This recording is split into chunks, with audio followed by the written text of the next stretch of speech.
اعوذ باللہ من الشیطان اللعین الرجیم بسم اللہ الرحمن الرحیم۔ یہ ایک کاشانہ بصیرت بک سلیکشن ہے۔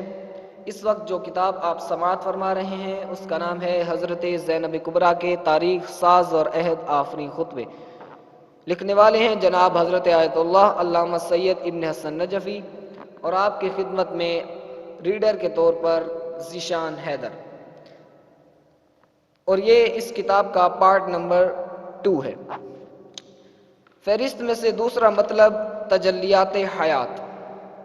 اس میں سب سے پہلے حضرت جناب زینب کبریٰ سلام اللہ علیہا کا تعارف کرایا گیا ہے۔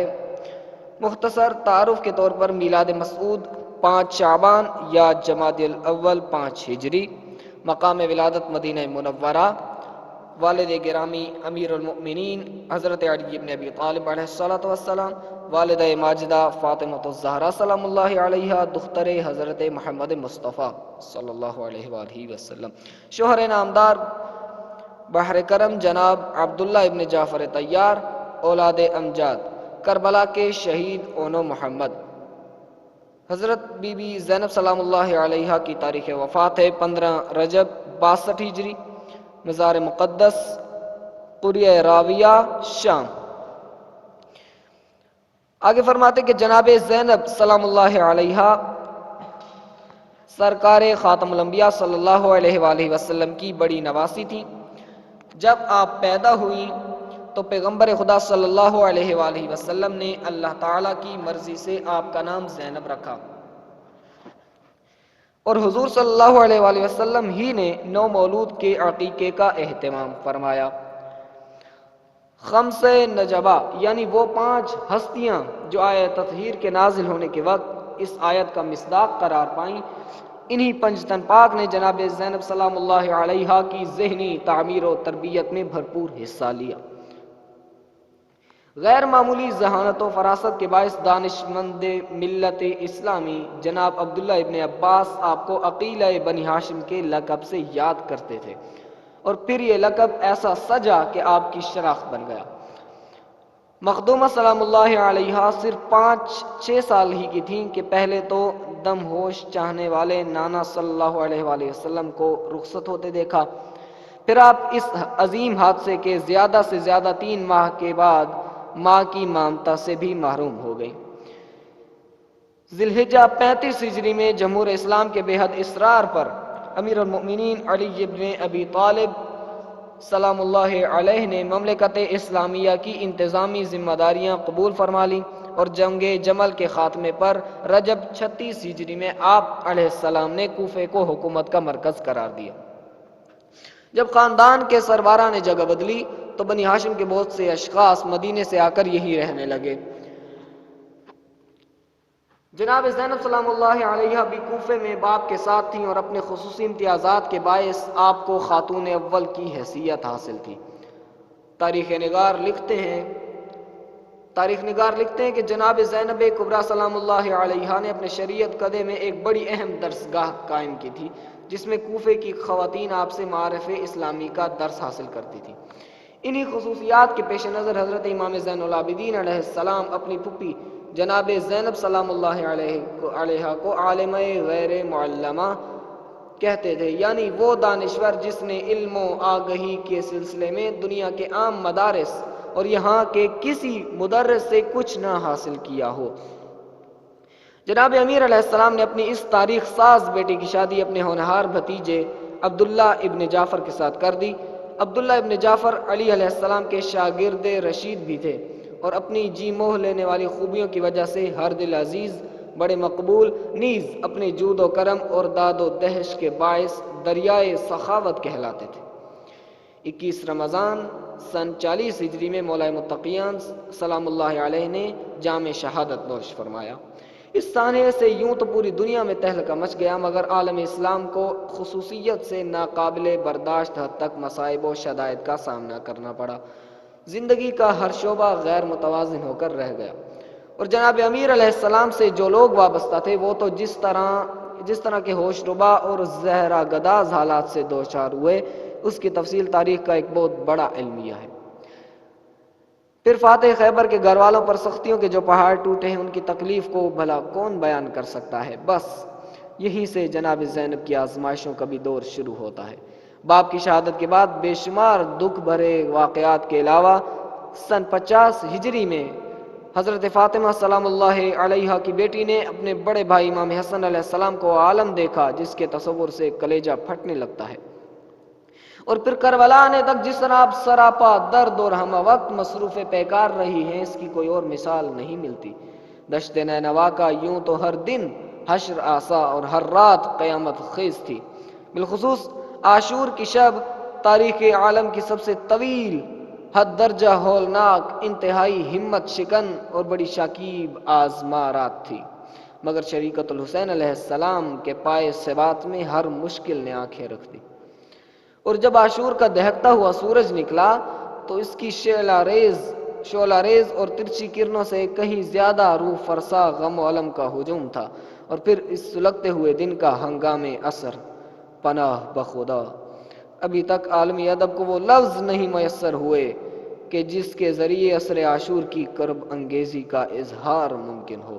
اور پھر 11ویں شب کی آمد، شام غریباں، اف، یہ زینب کا ہی حصہ تھی کہ رشتے ہوئے زخموں کے اس اتھاہ سمندر کو پار کر لیا، اور اس کے بعد ان منازل عالم سے گزر کر آگے بڑھنا جہاں پتھر کی چٹانیں ہوں تو شیشے کی طرح درک جائیں اور لوہے کی چادریں ہوں تو موم بن کر پگھل جائیں۔ لیکن کیا کہنا اس قلب مطمئن کا، اس عزم راسخ کا، اس جذبہ ایثار کا اور اس ذوق جہاد کا کہ قدم قدم اور نفس نفس یہ فیصلہ کہ انقلاب لا کر رہیں گی، دین خدا کو بچا کر دم لیں گی، یزید ہی نہیں یزیدیت کو بھی حرف غلط کی طرح مٹا دیں گی، نیز پسے ہوئے ضمیروں اور بیٹھے ہوئے دلوں کو ہر دست جفا، ہر بند ستم، ہر طرفہ سزا، ہر قید علم سے چھڑائیں گے، رہا کروائیں گے، آزادی دلائیں گے، اور اللہ کی راہ میں جان نثاری کی تمنا رکھنے والوں کو ناموس شکن، خون آشام، اسلام دشمن طاقتوں سے اس طرح نبرد آزما ہونا سکھائیں گے کہ آندھیاں رک جائیں گی، طوفان تھم جائیں گے، زمین ہل جائے گی اور آسمان سکتے میں رہ جائیں گے۔ اور یہی ہوا کہ زینب جیت گئیں، عظمتوں نے قدم لیے، رفعتیں فرش راہ بنی، چھٹے اسیر تو بدلا ہوا زمانہ تھا، یزید نادم، حکومت پشیماں، لوگ بے چین اور فوج پریشان۔ دمشق تو مظلوم کا ماتم کدہ بن ہی چکا تھا، بس دیکھتے ہی دیکھتے کوفہ میں بھی انقلاب کا سورج ابھرا اور دور دور تک اس کی روشنی پھیلنے لگی۔ یا لسارات الحسین کے فلک شگاف ناروں سے حرف حق کی بلندی، زینب کی فتح و نصرت، نیز حسن و حسین کے عظیم مقاصد کی کامیابی اور کامرانی کا اعلان ہونے لگا۔ پھر یزیدیت کو مات دینے کی بات بس یہی نہیں ختم ہو کر رہ گئی، بلکہ عباس نامور کے لہو سے دھلا ہوا اب بھی حسینیت کا علم ہے کھلا ہوا۔ جناب جوش ملی آبادی۔ اسی کے ساتھ ہی یہ ٹاپک ختم ہوا اور اگلا ٹاپک ہے کہ کوفہ کے بازار میں ثانی زہرا سلام اللہ علیہا کی تقریب۔ تاریخ انسانی گواہ ہے کہ فطرت بشری کی کمزوریاں اکثر و بیشتر آدمی کو اپنی بے قید و بند انا کی تشفی کے لیے جلب منفعت کے ایسے غلط راستوں پر ڈال دیتی ہیں کہ یہ اشرف مخلوق ہونے کے باوجود بلند ترین مرتبہ سے گر کر ایسے مقامات پر پہنچ جاتا ہے جہاں عالم کے پست ترین وجود بھی نظارہ کرتے ہیں، اور نظارہ کرتے ہی عرق انفعال سے شرابور ہو جاتے ہیں۔ یہی نہیں کہ تمنا دولت، ہوس اقتدار یا جذبہ تمکنت ہی کے سبب فرزند آدم ایک دوسرے کے استحصال کے درپے ہوتے ہیں، نہیں، بسا اوقات تو ان کا ناوک ستم ایسی ہستیوں کو گھائل کر دیتا ہے جنہیں نہ اقتدار سے واسطہ، نہ سلطنت سے لگاؤ اور نہ حکومت سے کوئی سروکار، بلکہ دنیا و ما فیہا سے بے نیاز۔ ان میں کچھ باطنی اوصاف اور ایک روحانی کشش ضرور ہوتی ہے، اور یہی خوبیاں اور جاذبیت تنگ نظر اور حریص عناصر کے لیے اس حد تک ناقابل برداشت بن جاتی ہیں کہ وہ ان ناقابل قدر محترم ہستیوں کی تباہی پر تل جاتے ہیں۔ یہی وہ رزم گاہ ہے جہاں حق کے پرستار اور انسانی قدروں کے علمبردار دنیا کی بے ادب مادی طاقتوں کا چیلنج قبول کر لیتے ہیں اور نور و ظلمت کا معرکہ گرم ہو جاتا ہے۔ پھر جام زہر، تختہ صلیب، نوک خنجر اور فضائے زندہ کا استقبال کرنے والوں کے پرسکون دل کمال اطمینان سے کہتے ہیں کہ آؤ مقابلہ کرنے والوں، آؤ، یہ کوئی نئی بات نہیں۔ ستیزہ کار رہا ہے ازل سے تا امروز، چراغ مصطفی سے شرار بولہبی۔ واقعہ یہ ہے کہ یہ ہر دور میں بشری جبلت کے تاریک پہلوؤں نے تاریخ میں چند سیاہ اوراق کے اضافے کیے ہیں، مگر ساتھ ہی وہ جاں باز جن کی سلیم فطرت اور سنبھلی ہوئی طبیعت نے انتہائی سنجیدہ لہجے میں یہ آواز دی کہ آذان شوق را گلدستہ بام دار می باشد، نماز عشق زیر خنجر خون خوار می باشد۔ انہوں نے اپنے دور کی تاریخ کو نہ صرف نکھارا ہے بلکہ زندہ جاوید بنا دیا ہے۔ خاصان خدا میں سے تو شاید ہی کوئی ایسا ہو جسے امتحان و ابتلا کے ان خارزاروں سے نہ گزرنا پڑا ہو۔ نوح سینکڑوں برس سنگ و خشت کا ہدف بنتے رہے، ابراہیم کو آتش کدے نمرود سے بالا پڑا، فرعون کی خدائی موسیٰ پر ٹوٹ پڑی، یحییٰ کو اپنے سر کی بازی لگانا پڑی، عیسیٰ نے سولی پر چڑھنا قبول کیا اور دنیا نے خاتم الانبیاء کو یہ کہتے ہوئے سنا کہ ما اوذی نبی کما اوذیت، جتنی تکلیفیں میں نے سہی کسی نبی کو اتنی اذیتیں نہیں برداشت کرنا پڑی۔ سچ ہے ہر کے در این بزم مقرب در است، جام بلا پیش ترش می دہند۔ لیکن 61 سن ہجری میں فرات کے دہکتے ہوئے ساحل پر آزمائشوں کے جو حوصلہ شکن، زہرہ گداز اور ہوش روبان نقشے دکھائی دیتے ہیں، کم از کم تاریخ عالم میں امتحان و ابتلا کی ایسی کوئی اور صورت نہیں دکھائی دیتی۔ قدم بقدم مصائب کے پہاڑ، نفس نفس شدائد کی آندھیاں، اور تاجدار کربلا حسین ابن علی کا یہ عالم کہ وہ العطش کی صداؤں میں مل رہا تھا سکون، وہ ارجعی کی نداؤں میں اٹھ رہے تھے قدم۔ ایک دوپہر میں اس غریب نے کیا کیا دیکھا، کیسے کیسے مراحل سے گزرنا پڑا اور کن کن کیفیات سے دوچار ہونا۔ انسانی دل اس قدر درد اور اس درجہ تکلیف کی تاب بھی لا سکتا ہے یا نہیں، یہ ایسے سوالات ہیں جن کا جواب عالمی افکار کی قدرت سے باہر ہے۔ صبح عاشور سے ہنگامِ عصر تک جو کچھ ہوا اسی کا تصور مشکل تھا کہ غروب آفتاب سے داستان غم کا ایک نیا باب کھل گیا اور 11ویں کی سحر نے اپنا گریبان چاک کر کے کہا، قافلہ کربلا سے چل نکلا، زینب اب امتحان میں آئی۔ ابھی چند دن پہلے جب یہ قافلہ وارد کربلا ہوا تھا تو اس کی شان و شوکت عرب کے معزز ترین کاروانوں کی سی تھی، اور اب پھر ناقوں کے قدم کسی دوسری بستی کی طرف نہیں بلکہ کوفے کی جانب بڑھ رہے ہیں۔ کوفہ وہ شہروں کا شہر جس میں کچھ عرصہ پہلے ان تباہ حال اسیروں کی حکومت تھی۔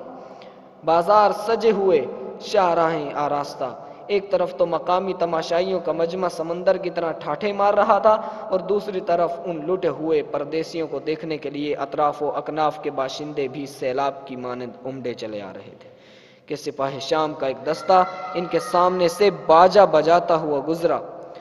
مشتاق دید آنکھیں پھاڑ پھاڑ کر دیکھنے لگیں، اور پھر فوج کے کچھ بڑے افسروں کی سواریاں نظر آئیں جن کے ہاتھوں میں نیزے تھے اور نیزوں کی انیوں پر بہت سے کٹے ہوئے سر تھے، اور ان کے پیچھے بے مقنع و چادر بیبیوں کا ایک گروہ نمودار ہوا جو صدر بازار کے ایک پرہجوم چوراہے پر لا کر کھڑا کر دیا گیا۔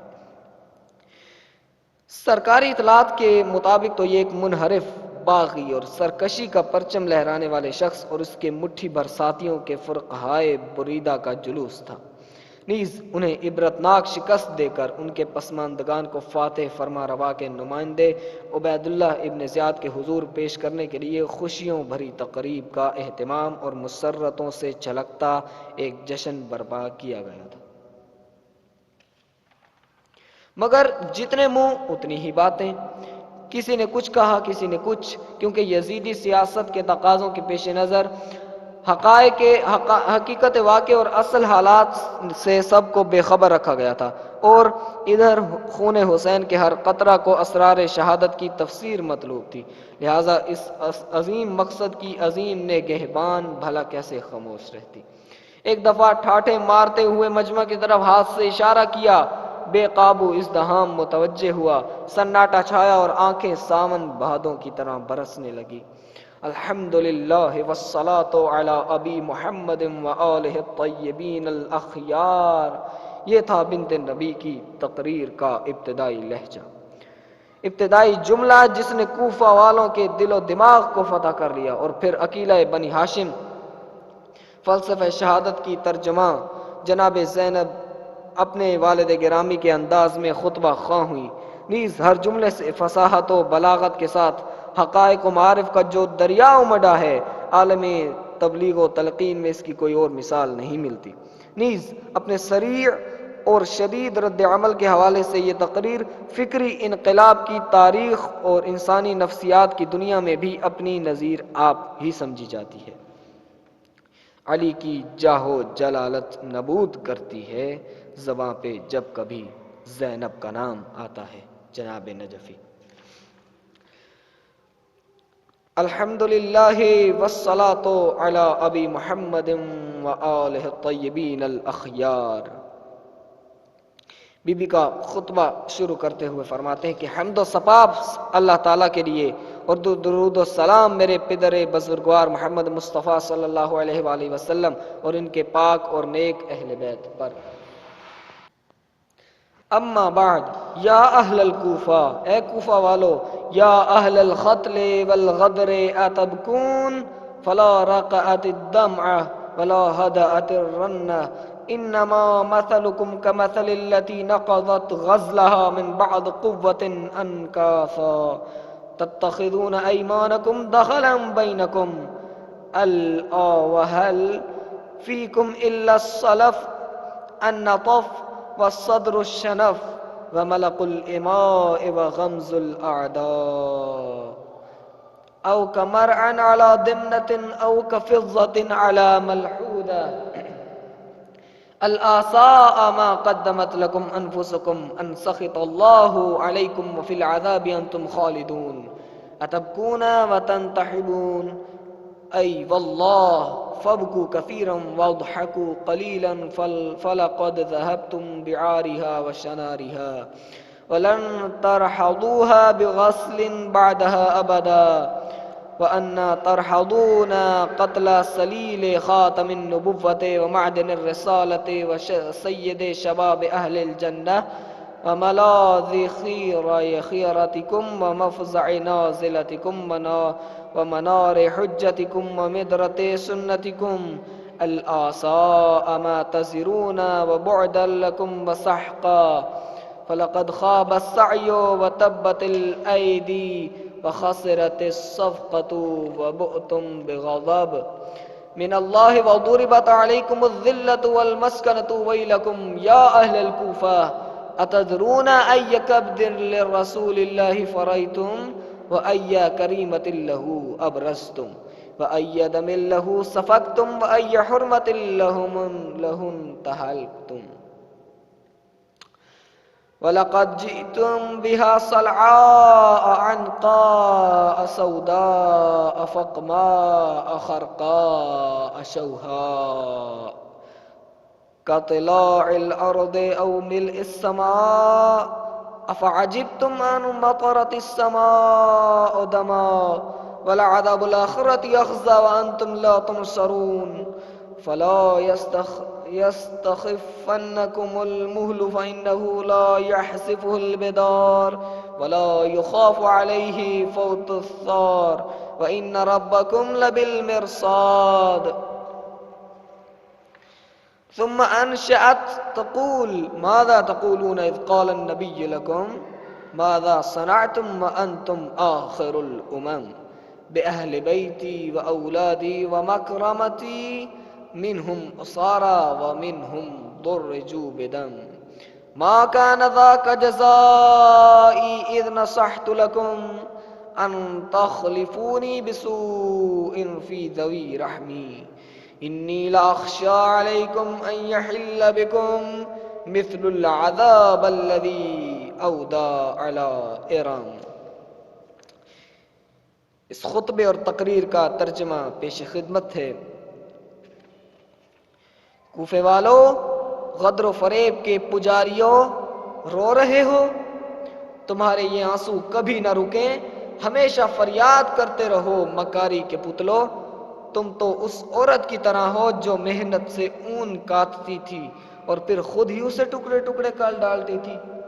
آگے حاشیے میں فرماتے ہیں کہ سورہ نحل آیت نمبر 92 کی تفسیر میں ہے کہ عقیلہ آل محمد نے اس آیے وانی ہادیہ وافی ہدایہ کو بطور سند تلاوت کر کے اس حقیقت پر روشنی ڈالی ہے کہ قسم کھانے والا اپنے قول و قرار پر خدا کو ضامن قرار دیتا ہے، لہذا قسم کا تقدس برقرار رکھنا ضروری ہے تاکہ قسم کو اس طرح نہ توڑا جائے جیسے مکے کی پگلی اریتا بنت عمرو بن کعب کرتی تھی کہ دن بھر محنت سے اون کاتا اور ادھر دونوں وقت ملے اس نے سارا کتا ہوا اون نوچ کر پھینک دیا۔ قسم کے ساتھ ذہنی مریضوں والا رویہ نہیں اختیار کرنا چاہیے۔ قسمیں کھا کر پلٹنے والوں، کذب و غرور کے مجسموں، لونڈیوں کسی خوشامد اور دشمنوں کی طرح عیب جوئی کرتے ہو۔ ظالموں، تم گھوڑے پر اگی ہوئی ہریالی اور جھوٹی ملمع کاری کی طرح بے قیمت ہو۔ کس بری طرح تم نے اپنی عاقبت خراب کی ہے۔ اب غضب الہی کے لیے تیار رہو، تم ہمیشہ عذاب میں مبتلا رہو گے۔ کیوں ستمگر ہو؟ آنسوؤں سے منہ دھو رہے ہو؟ ہاں رو، تم رونے کے مستحق ہو، ہنسنے سے زیادہ رو۔ تم نے اپنے دامن پر وہ دھبا لگایا ہے جو دھوئے دھوئے نہیں چھوٹے گا۔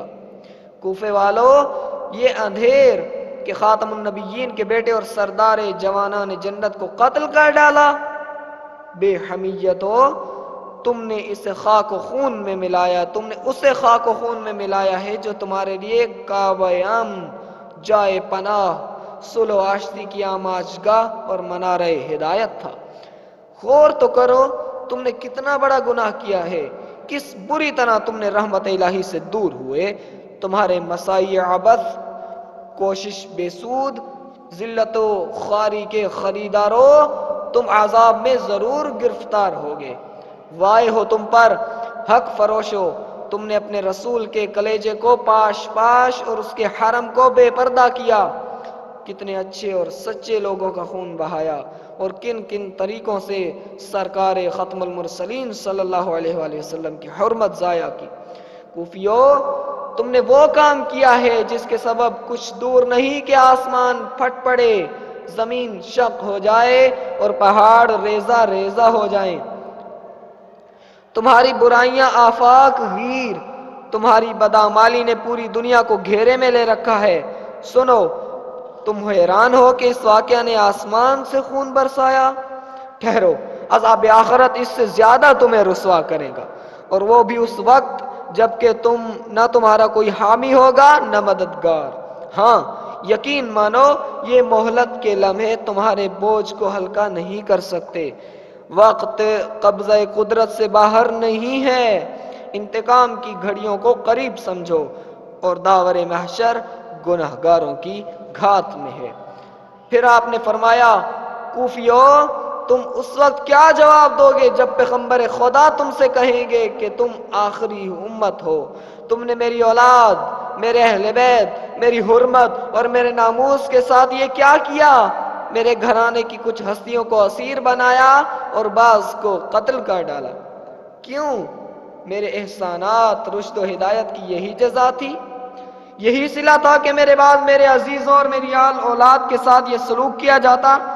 اہل کوفہ، اندیشہ ہے کہ کہیں تمہارا بھی وہی حشر نہ ہو جو شداد اور اس کی امت کا ہوا۔ ثانی زہرا کی تقریر یہاں ختم ہوئی اور حکومت وقت کا زوال شروع ہوا۔ اسی کے ساتھ ہی اس فہرست کا یہ ٹاپک بھی ختم ہوا۔ نیا ٹاپک جس کا عنوان ہے کوفے کے فرعون نما حاکم کو بنت علی کا نخوت روبہ اور ہمت شکن جواب۔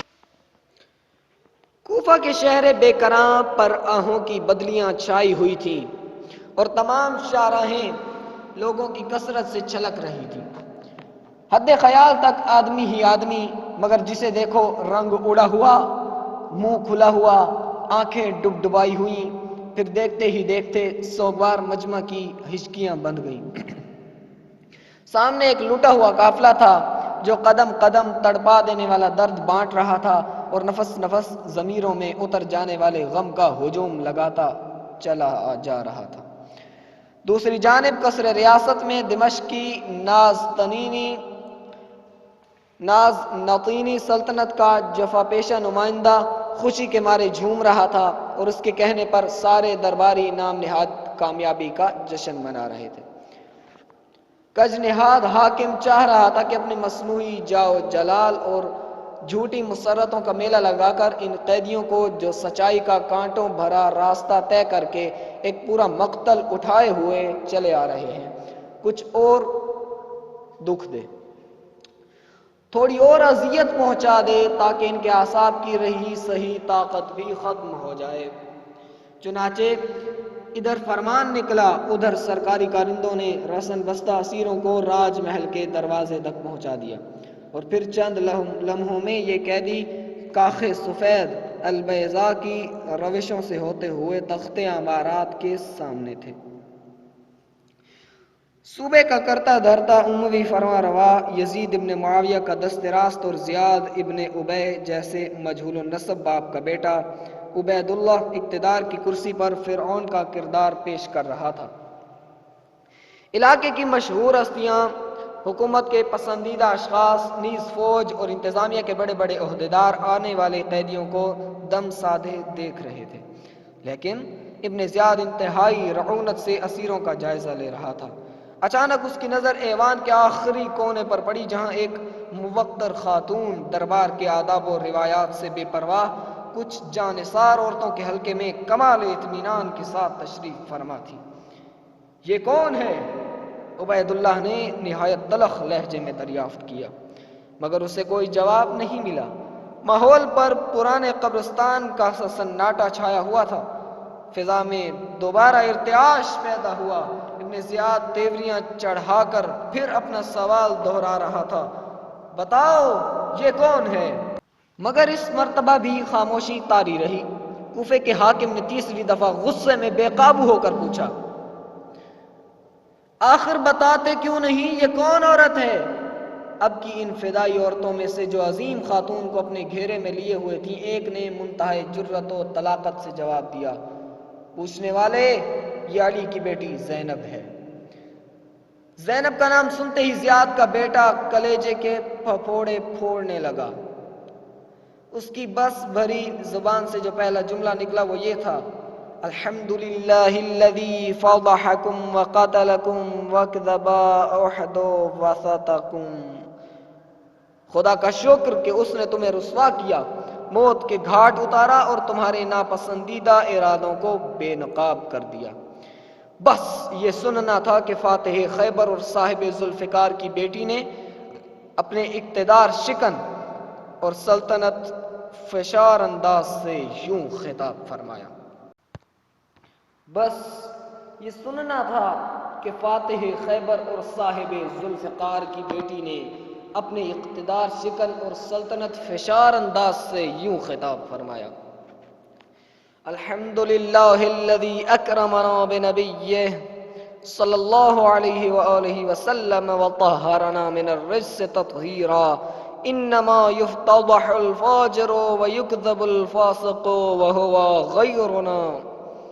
شکر ہے اس معبود یکتا کا جس نے اپنے نبی صلی اللہ علیہ وآلہ وسلم کی نسبت سے ہمیں عزت دی اور ہمارے گھرانے کو کمال طہارت کا شرف بخشا۔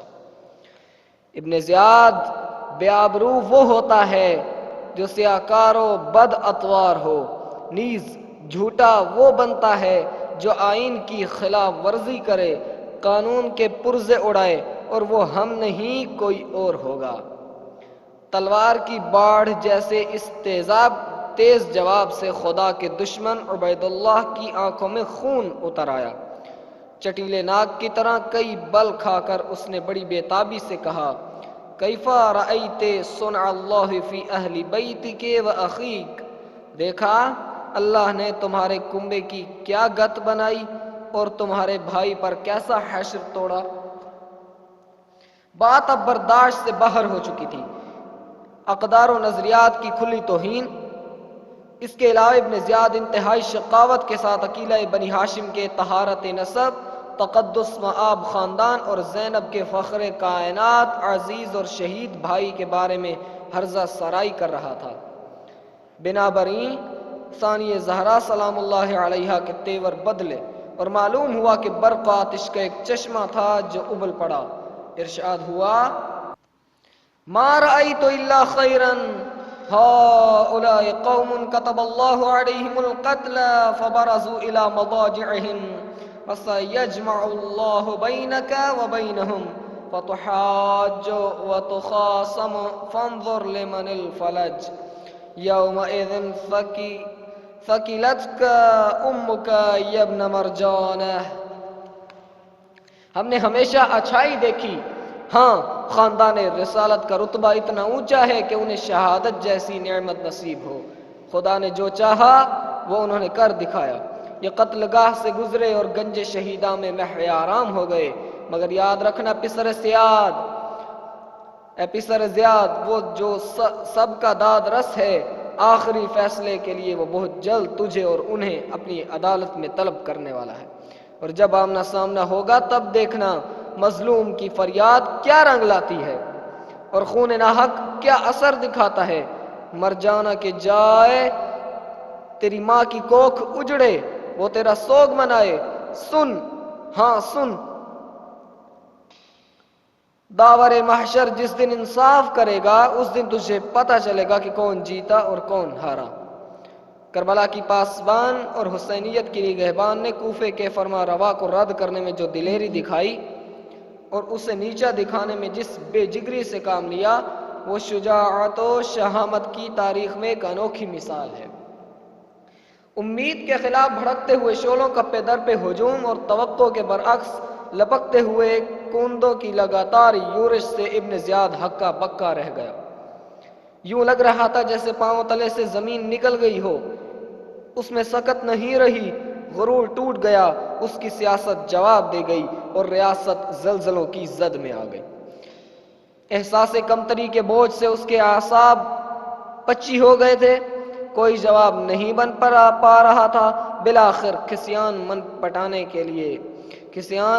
مٹانے کے لیے ظالم نے اپنی زبان کھولی تو اس عنوان سے، لقد شفى الله قلبي من طاغيتك الحسين والعصاة المردة من اہل بیتک، تمہارے سرکش بھائی اور خاندان کے دوسرے باغی افراد کے قتل سے خدا نے میرا کلیجہ ٹھنڈا کر دیا۔